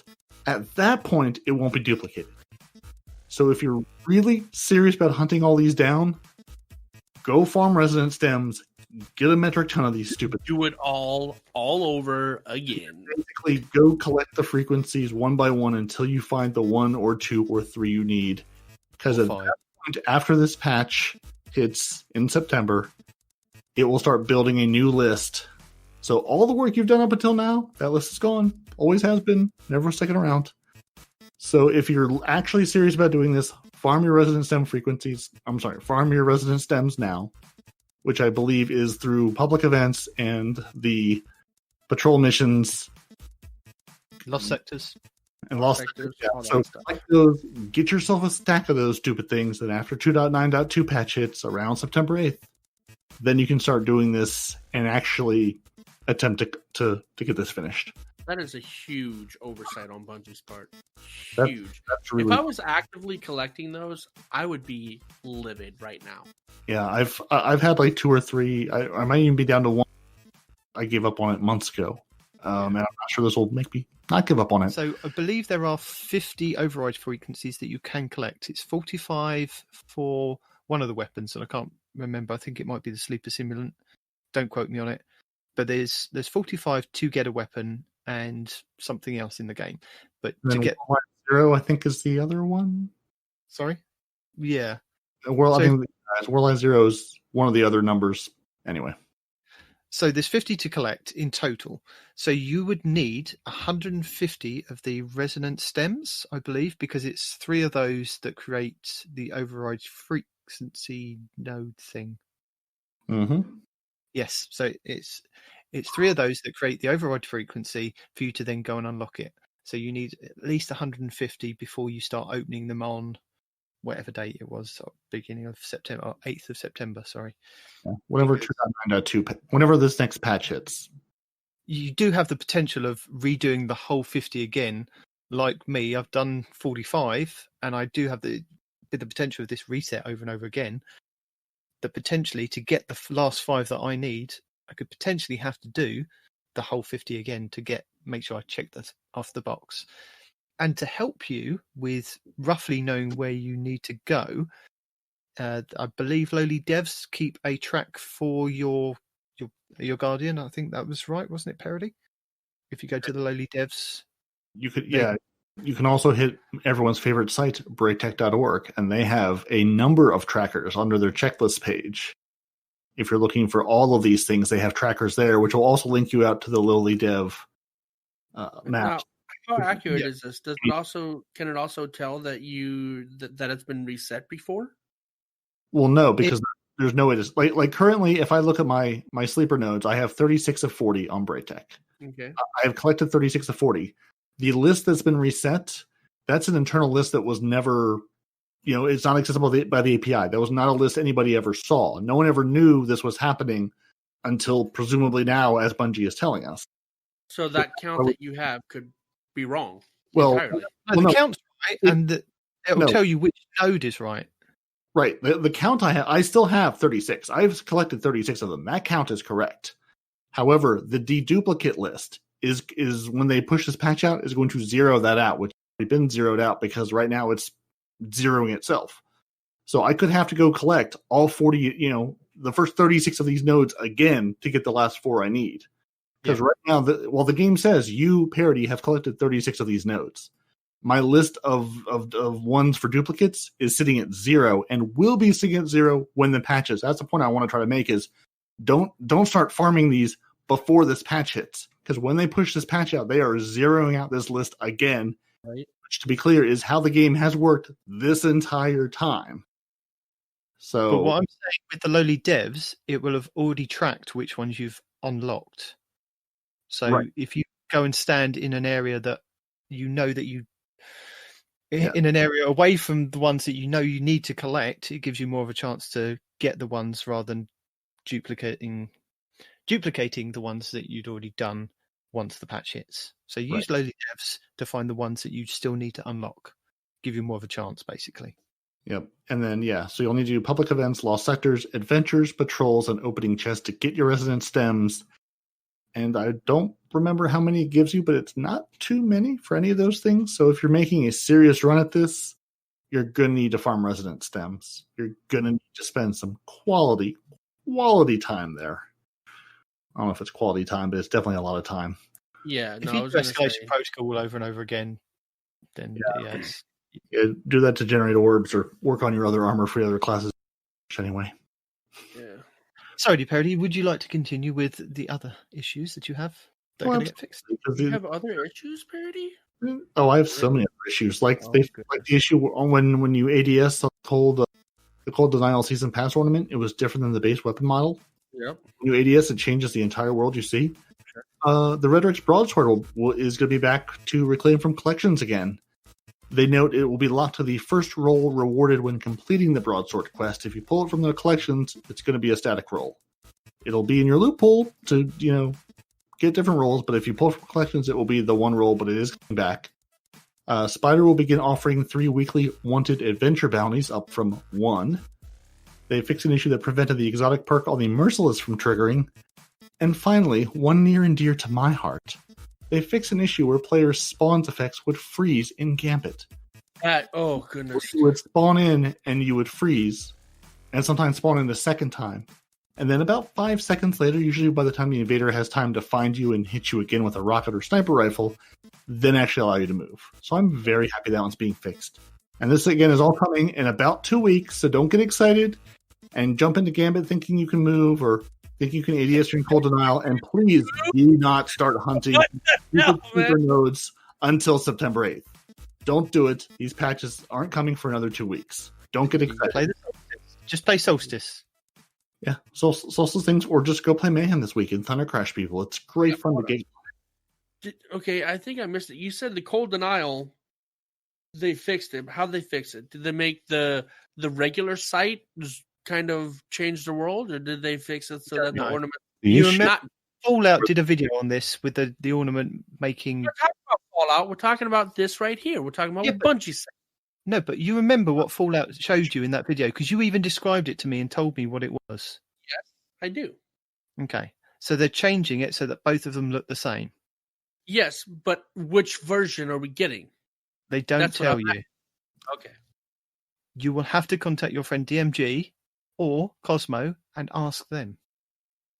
Friend is an extremely strong word. It's also the wrong word to use. If I was to hazard a guess, I would go. They would probably do both of them to look like they didn't have the ornament on. So the original cold denial without an ornament, that's how it's meant to look, and that's how the scope's meant to look.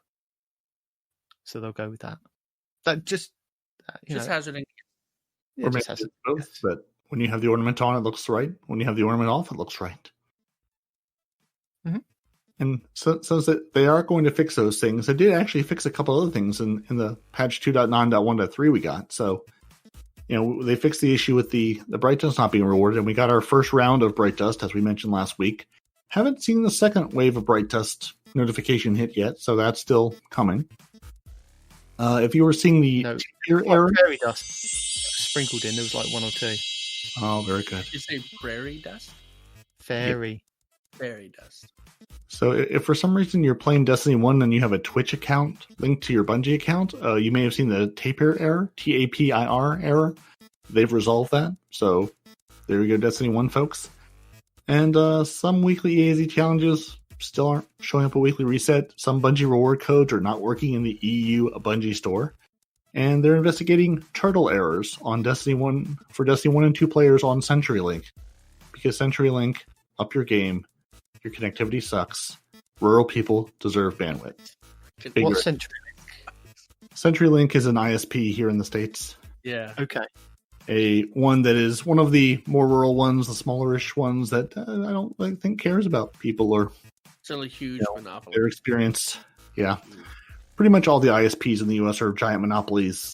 Your only option might be to choose from one of two monopolies, but for the most part, you have one option, and that's the option you have. And for a lot of people, that's CenturyLink. And I've seen reports for like the last couple weeks on Bungie Help of people seeing error codes on CenturyLink specifically, and I'm sure it's because of bandwidth or content filtering or doing something skeezy, because we have no right for internet accessibility in this country.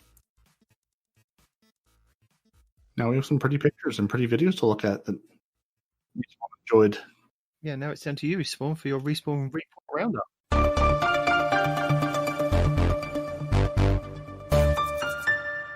Respawn Report Roundup. Let's get it done. Let's go. Oh, there's nothing in there. Okay, fair enough. So, enlarge the picture so I can see it. Thank you. SBC 3.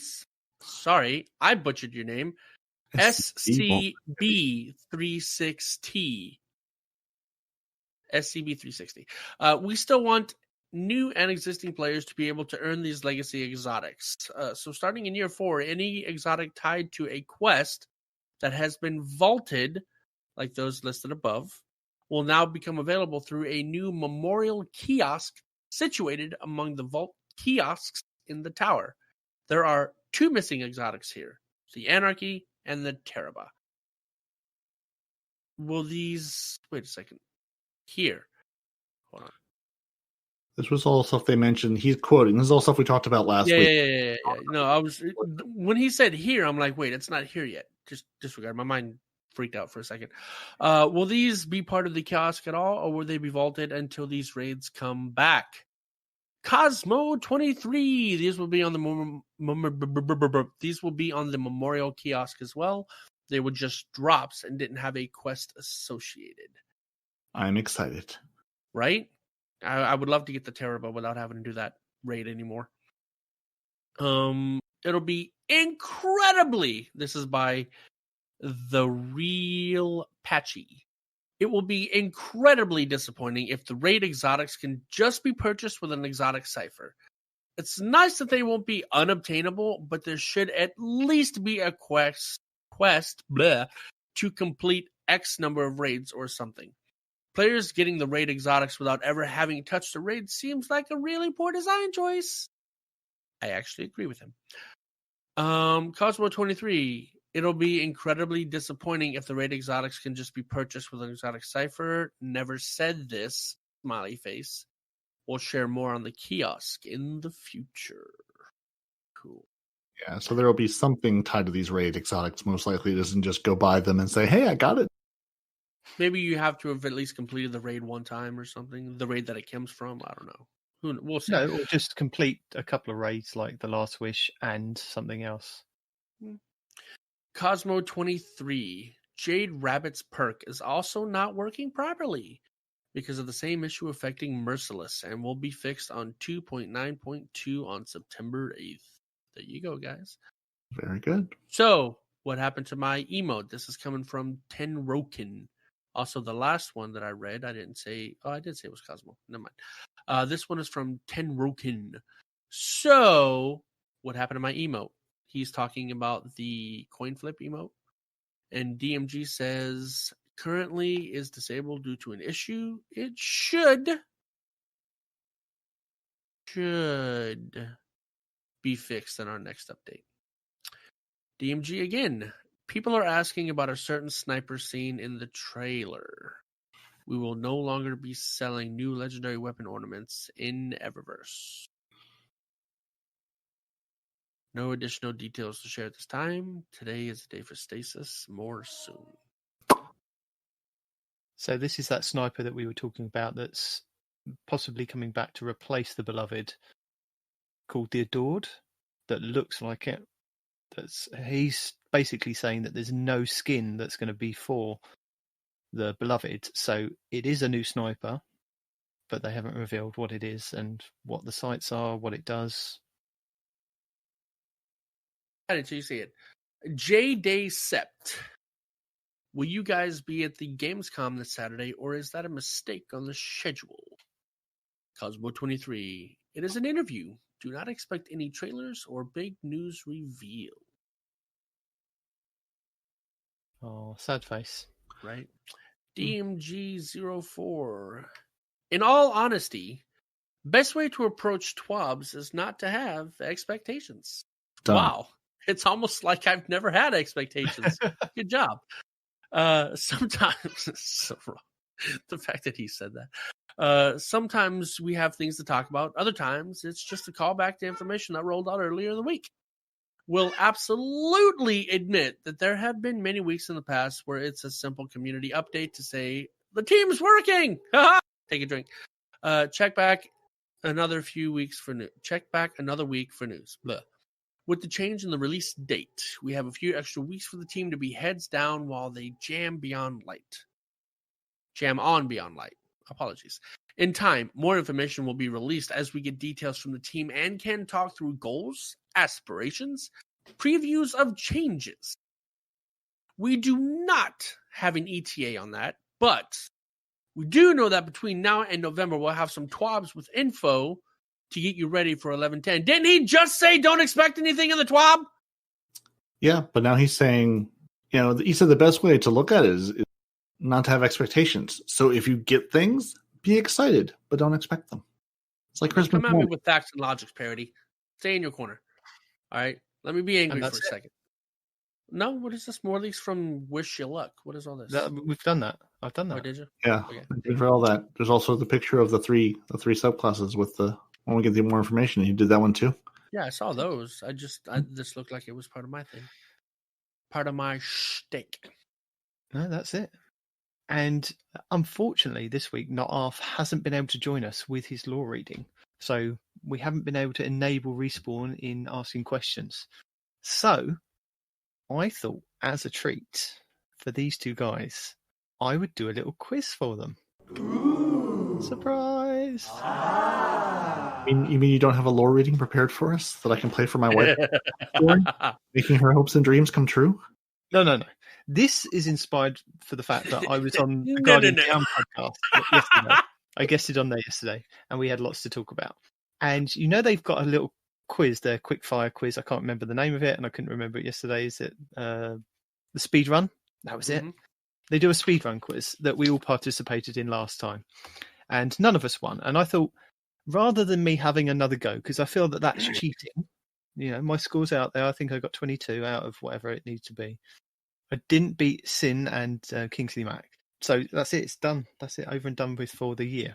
So I thought, rather than them missing out on having to do a quiz, I thought I'd come up with my own quiz for them, which they did yesterday. And then I thought I'll do the same quiz with you guys today, just as we didn't have anything lore. I know it's nothing to do with Destiny. I do apologise for that. In the meantime, there will be some tips, tricks and guides after this. And I can put a timestamp in the show notes if you want to skip this. But hopefully these guys are going to be prepared for their answers. This is going to be a little bit of fun. I'm prepared for nothing, so bring it on. So this is British phrases and words. It's a quiz for the Americans.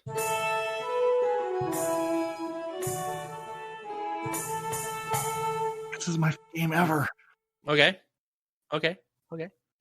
There's no real rules of it. Just first person to shout out the answer. If it's correct, I'll give you a mark for it, basically.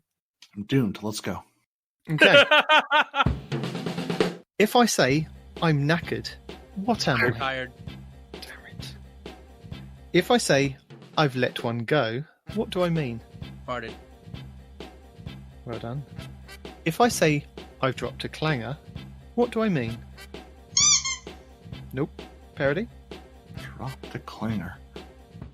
You got wasted at a pub. Nope. Got into a fight at a pub. Dropped some silverware. Dropped the pot. Make a very bad or embarrassing mistake. Oh. Yeah, I guess that's pretty obvious. Huh? Next question. Next question. If I say, who fancies a butty, what do I mean? A butter cookie. So, Nope. a lad? A biscuit. Nope. Damn it. I'll give you some random answers that you can choose one. So, is it a chocolate pastry, a sandwich, a sexy guy or girl, or a bunch of flowers? I wouldn't call him a sexy guy or gal, but it seems I'm to going be. to go with a sandwich. I'm going to go with a bunch of flowers just because you went with sandwich. It's sandwich. And an extra point if you can tell me what the Welsh version of the meaning butty means. Headbutting. Nope. I'm fighting. Nope. Is that where they throw the big log? No. Different people. That's Scotland. I know, I realized that. That's different. No, butty in Welsh means your friend, your mate, your buddy. Uh, So you don't get that one. Oh, way too hard about that one. If I say throw a wobbly, what do I mean? you throwing a tantrum. Well done. If I say on the lash, what do I mean? You're in trouble? Your wife's found that you're up to no good? No. It's going out drinking. Oh, okay. Which leads to what I said, so I think my answer is correct. No.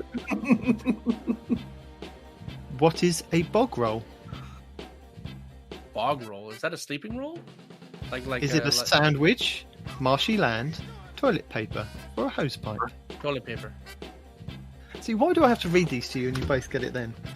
Because I had heard it, but I couldn't think of what it was until the moment you said that. What Did does... you also say toilet paper? I overpowered you. I'm sorry, Perry. You did, yeah. You're currently in the lead, Respawn, with 3 answers correct. Cool. What does cuppa mean? Cup of coffee, tea, cup of joe. Yeah, well done. Tea, I suppose it would be more than coffee. I Cup was of gonna say tea. Yeah. Cuppa. Have a cuppa, mate. Which of these words is closest in meaning to cigarette? Bants, Bag. fag. Bag. Well done. Which of these slang words means friend? Bagsy, knob, mate, lead. Mate. Knob is the opposite of friend. What's the definition of gutted? Wasted. Distraught. You drank too much. Nope. Nope for both of us, or just nope for him? Note for both of you. Very good. Gutted. Somebody punched you in the gut. No. Nope. Obvious. You are disappointed. Hmm. Ooh. If I say I'm narky, what am I? Am I a Right. police officer, I a think security guard, I think you're telling on somebody. You're a snitch. in a mood, or thirsty? In a mood. If he's going with mood, I'm going thirsty. No, it's definitely mood. Damn it! What does chuffed mean? Pleased. Delighted. Yeah, well done. I had no clue. Not even gonna front. One of my multiple choice answers was a choo-choo train that goes really fast. Which of these slang words denotes frustration? Snog, bloody, bagsy, Bloody. legless. Legless. Obviously legless. It has to be. No, Respawn was right. Yes, he was. If I say you are a ledge, what are you? Something Humpty Dumpty falls off of. For real, right? Are you not going anywhere, flat, legend, or an idiot? An idiot. I feel like it's idiot. I also feel like it might be not going anywhere. No, you're a legend. You're a ledge. Oh, ledge. Mm-hmm, I was going with the whole you gotta be an idiot to stand on a ledge. What is a numpty? An idiot? A fool? Somebody Yeah. that falls off an edge. Yeah. Or you could have, as I put down, a sleeping elephant, which it is not. What is a bevy? A drink, a beverage. Yes, it is indeed. Seemed What is it? Sorry? Seemed too obvious, so I figured I'd go with it. Yeah. What is a stag night? Stag night. It's stand that goes real wrong. It might be a suit of art. No. Stag night. A stag is a beer, I thought. A type of beer, isn't it? Like a stag type of beer. So like a beer stand? A bar? Is it a Halloween, hunting, Christmas, or bachelor party? Bachelor Party. See, as soon as you say that, people get it. Because stag, I knew stag had something to do with beer. And For as soon some- as you say bachelor party, boom, got it. I was thinking. I was the thinking. stag is meant to be the night. male. Yeah, I was thinking stag night was like one word, like stagnate. But I've definitely heard stag party before. So okay. Okay. If I say pants, what do I mean? Underpants. Nope. I've heard this. My brain is failing me. Well, I mean, if you've been pantsed, you've been embarrassed. But he didn't say bin pants, he just said pants. I don't know. Trousers. No. Actual pants. Something's bad. Something's pants. Mm. Really? That's it? Just Yeah. something bad? Yeah. Come on, I should What? get half credit. No, you don't get any credit. What? What is a chinwag? Talking. No, Yeah, I no. can do that. Yeah. Yeah, like chin wagging. You're talking.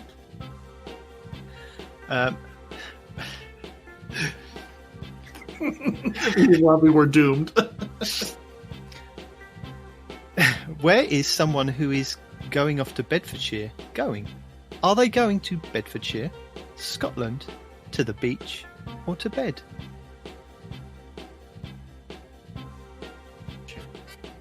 I'm going beach. Why not? I'm going to say they're just going to Bedfordshire in Scotland. No, Bedfordshire and Scotland are different answers. Which one do you want to give? Are they going to Bedfordshire or are they going to Scotland?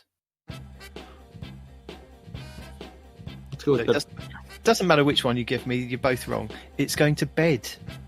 I thought it would be Bedfordshire, but I was like, that's too obvious. There's no way. Mm. Okay, I'm overthinking all of these answers, man. You are. Mm-hmm. Agreed. If it's monkeys outside, then what is the weather like? It's raining. Hard. Raining hard. You, sir, are also going to get a slap like Gator and Hazel. Just because we have rain in this country. So is it right or wrong? Wrong. It is Okay. wrong. You are wrong, sir. Parody, what would be your answer? I'm going to say it's bright and sunny and foggy. No. It is cold. It's monkeys outside. It stays outside. Yes. What does it mean to be jammy? Oh, no, wait, no. How the hell does monkeys equate to cold weather? We've moved on to jammy. Because the British make no sense, and they made up the language so they do what they want. Jammies are bedtime clothes. Moving on. You eat it with some cuppa. No. You are lucky if you're jammy. If you ask somebody to budge up, what are they asking you to do? Are they asking you to move over, go to bed, shut up, or lend them money? Shut up. Go to bed. No, it's to move over. Go budge up, you know. No, Oh, we don't know. actually, you don't know. We No. just established this. Obviously, we have no idea. Someone who is dishy is... Sketchy. You don't trust them. You don't trust them. Works in a kitchen. No. Good looking. Yes, that would definitely be it. Mm-hmm. Yeah. Mm-hmm. If someone said that you know your onions, is it a compliment? Yes or no? Yes, it is. No, it's not. Yes, it is. You know your onions. Well, I figure if you said one, I have to go with the other one. Give myself a chance of being right, wrong, something. Someone who is legless is... They don't move. They stay right where they are. Couch potato. An elf from Lord of the Rings, obviously. No, that's Legolas. I didn't even make that connection. You are drunk. You are drunk, my friend, if you are legless. I have heard that before now that you said it. Damn, I should have had that. You should have. What is uni? University. College. Damn it. College. Well done. And that is the end of our quiz. I can tell you, Parody, you have raced home to victory. You have even beaten Respawn, Hazel, and Gator with many points that I'm just not going to add up. You got a lot of them right. Lots of ticks. The game made up of the points don't matter. Yes, indeed. Ticks. Oh no, the game matters. But this is where I need to make a special shout out to Andy. We're going to need the Australian version of this, and we're going to have to figure out a time for you to come on. Chucking a wobbly is Australian. Minister this. A lot of these are actually Australian too. That's the only reason I knew the ones that I did, because of Aussie man. When you take over the world through the use of flags, that's how it works. Right. What were you saying? We share the same DNA. Yeah, but there have to be a couple. Yeah, there's got to be some other things. The monkeys thing had me 100%. Not even gonna front. Great, that's just phenomenal. I've never heard that. There are a couple that I heard and I just couldn't. Okay, now that the whole thing is over, how the hell does that make any sense? It doesn't. None of it makes sense. Yeah, but it just intrigued me over the last 2 years that we've been doing this podcast, and the things that I come out with, and you go, "Hang on a minute, what have you just said?" And I thought it would be really fun to play this game with Gator and Hazel, and then absolutely. Because I'm doing this the next day with you guys, I could then redo it with you guys. Yeah, and I did like that.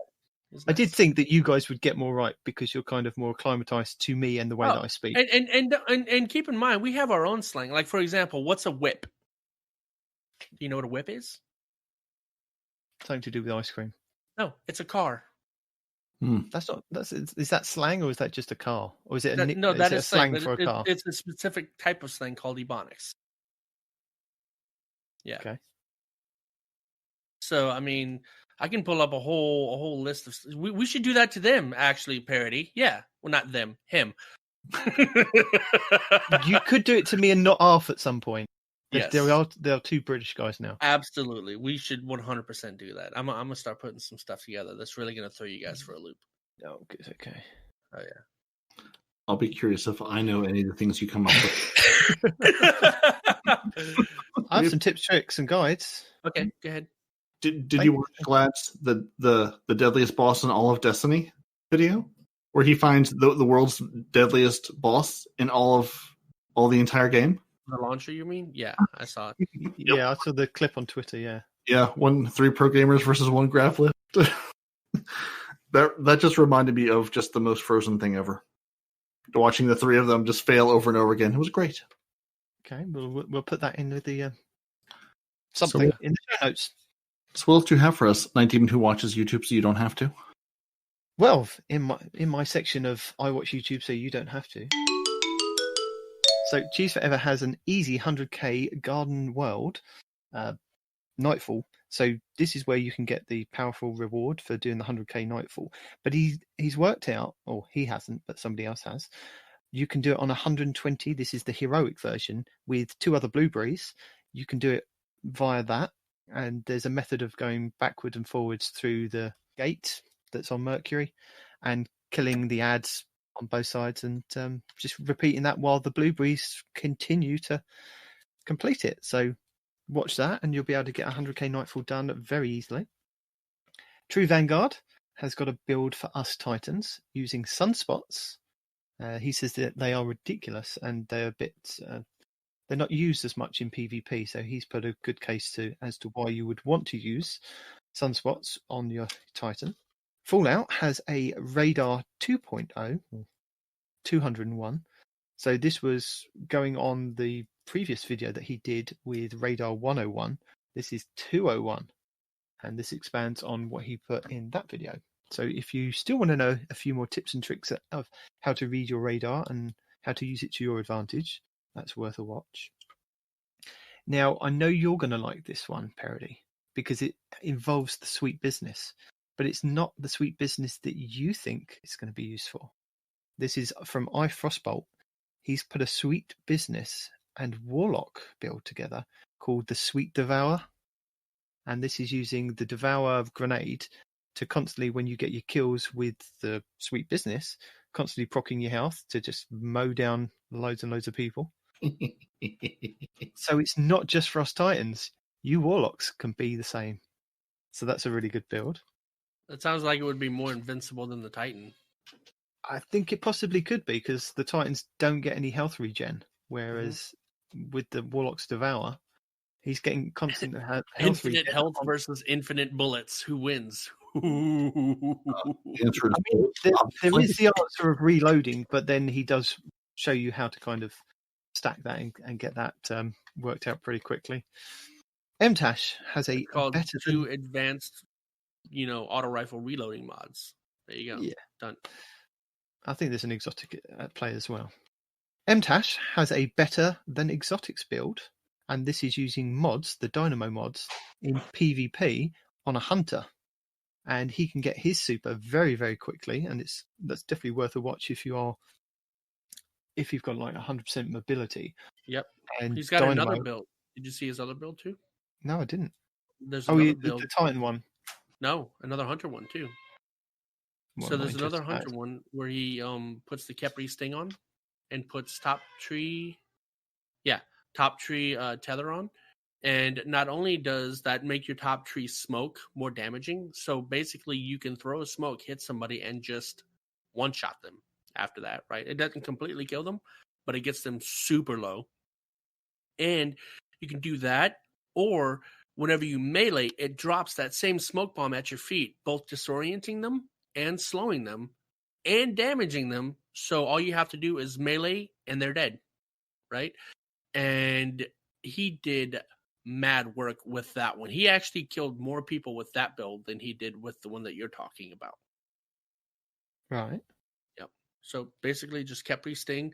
You really want to make it good, maximize your strength, I think, for the recharge rate on the smoke. Kepri Sting and mobility. That's it, man. It's good. Is it called This Bug Bites Hard? I believe it is. I could have said anything to you and you would have gone, I believe it is. But it is that one, and I will put that in the show notes for you. So yeah, the one I was talking about is having like Dynamo mods on your class item rather than, I think originally he was running with double shotgun mods to get more super, but he found that if he had max mobility with these Dynamo mods and just kept dodging around the map and getting a few kills here and there, he could get his super quicker than he could just killing people. So this is one of those. Yep. Yeah, and if you've got some of like the year one versions of the armor, I believe you can get some of the Dynamo perks on the helmets. So if you've got some old stuff, have a look in your vault for that. Well, for the helmet, you want the I believe it's the helmet they have. Yeah, but no, for the helmet, for this build to really be good, you want the helmet that when you dodge, you get the health bump. And it is freaking escaping me at this point. It's the one that looks like a bug, like a hive bug. You dodge, you regenerate health. I'm coming across it now. It is called the Warm Husk Crown. There we go. Brave X Hero has got a video on how to master sniping in 2020, and this is quite interesting to watch. So rather than, I do the same kind of thing. I pick up a sniper rifle, I have to use it for a bounty or something, and then I put it back down, or I'm doing a quest to get the revoker, and I don't put enough time and effort into it.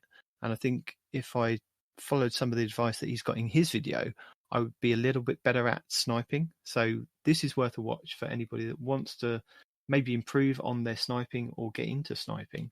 It is definitely worth doing. I think it's quite a good skill to have, isn't it? Ascendant Nomad has got a Game Sense 101. Again, another PvP Crucible gameplay one to have a look at on basically just getting used to playing with blueberries or playing as a team, different tips and tricks that could help you in PvP.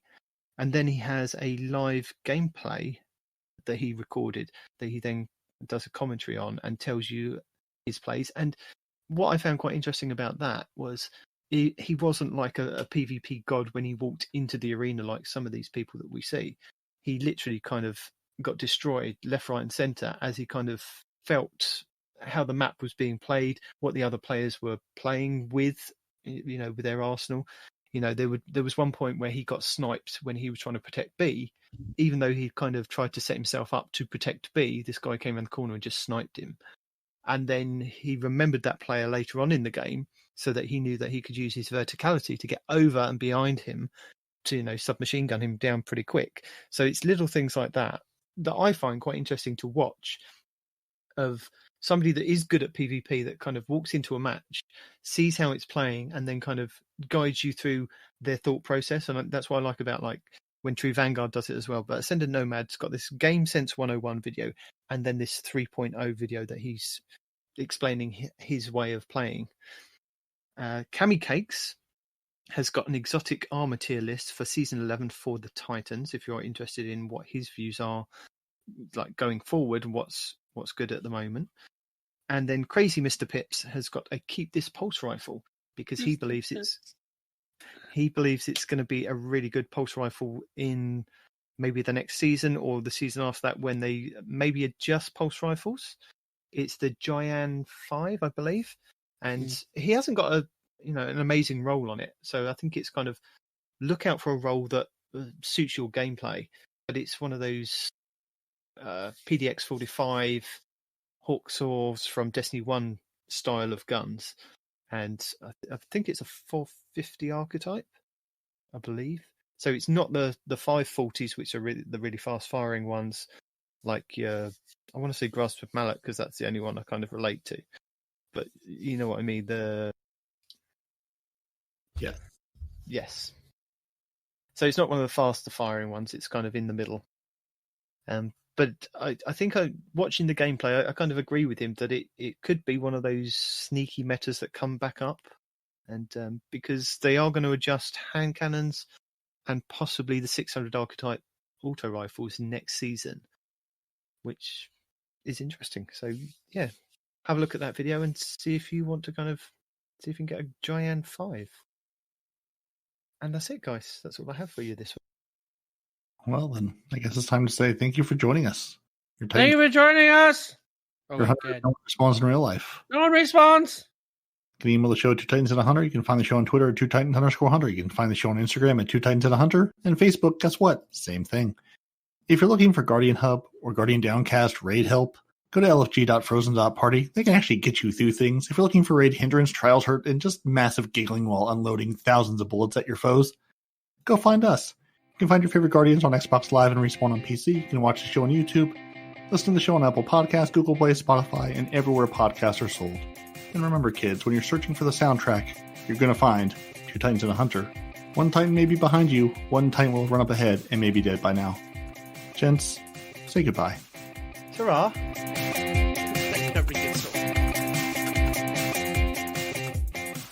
How have you been this week, Mr. Demon of the Night? How were you this week? How was last night, Demon? Last night was good. It was good fun. Yeah, I stayed up till 7 o'clock in the morning. What was last night? We barged in on the Guardian Down podcast. Oh, nice. No, you barged in on. I was invited. Look at the chat. You weren't. I was invited by invited. Hazel. Hazel invited me. Look at the chat. I don't even have to prove anything. It's in the chat. Hazel said, and Respawn, you are always welcome to join. Booyah!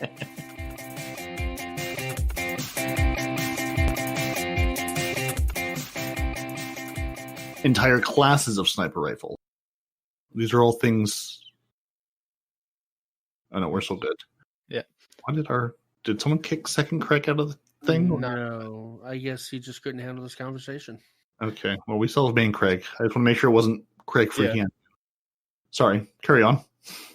No, you were talking. I was done talking. Carry on. But you were talking.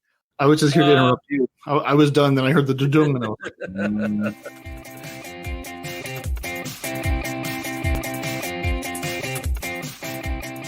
That's off. Don't need this. That's off. That's So on. I came that's off. home and came into my office, and my pistol has ammunition loaded in it. And I'm not quite sure what message my wife is trying to send to me. Yeah, your family's trying to do you in. With a lock that I don't actually have on it right now because, like I said, I took the pistol out. I'd say going on past reasons that you've actually told us yourself, I'd say that you put the weapon there with the ammunition in and forgot about it, and have now come home and seen it like that and gone, who's done that? And not realised you did it yourself. That's what I'm going with too. I like that one.